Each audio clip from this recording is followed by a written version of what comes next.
Hello friends, ഇന്ന് ആറ്റുകാൽ പൊങ്കാല ദിവസത്തെ ഒരു വാട്ടയീറ്റിൻ്റെ ഡേയാണ്. രാവിലെ തന്നെ അപ്പവും ഗ്രീൻ പീസ് കറിയും ഒരു ചായയാണ് കേട്ടോ കുടിച്ചത്. അതിൻ്റെ വീഡിയോ എടുക്കാൻ പറ്റിയില്ല. പിന്നെ കുറച്ച് കഴിഞ്ഞ് റോബസ്റ്റ പഴവും ഈ ഒരു വെള്ളവും കൂടെ കിട്ടിയേ. അതിൽ നിന്ന് റോബസ്റ്റ പഴവും കുറച്ച് വെള്ളവും കൂടെ കുടിച്ച് പിന്നെ പൊങ്കാലയൊക്കെ ഇട്ട് കഴിഞ്ഞപ്പോൾ വെജിറ്റബിൾ ബിരിയാണിയും നാരങ്ങ അച്ചാറും സാലഡും കിട്ടിയേ. അത് കഴിച്ച് പിന്നെ നേദിക്കാൻ ഒരുപാട് സമയമുള്ളതുകൊണ്ട് മ്യൂസിയത്തിനകത്തൊക്കെ കയറിയിരുന്നു കേട്ടോ.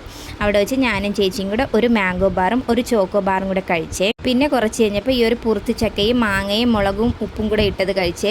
അല്ല, ഞാൻ ഈ പുറത്തുചക്ക ഇങ്ങനെ മുളകിട്ട് കഴിച്ചിട്ടില്ല കേട്ടോ. നല്ല ടേസ്റ്റ്, നല്ല എരിവുമായിരുന്നു കേട്ടോ. അപ്പോൾ ആ എരിവ് മാറ്റാൻ വേണ്ടി ഒരു ഫ്രൂട്ടി കഴിച്ചേ. പിന്നെ വീട്ടിൽ വന്നിട്ട് കുറച്ച് പൊങ്കാല പായസം കഴിച്ചു കേട്ടോ. പിന്നെ വൈകിട്ട് അമ്മയ്ക്ക് പായസം കൊടുക്കാൻ വേണ്ടി വീട്ടിൽ പോയപ്പോൾ അവിടെ ചെന്ന് ചോറും ക്യാരറ്റ് തോരനും മുട്ട പൊരിച്ചതും ഉണക്കമീൻ കറിയും അച്ചാറും ഒക്കെ കൂട്ടി കഴിച്ചേ. മോക്കും വാരി കൊടുക്കുന്നുണ്ട് കേട്ടോ.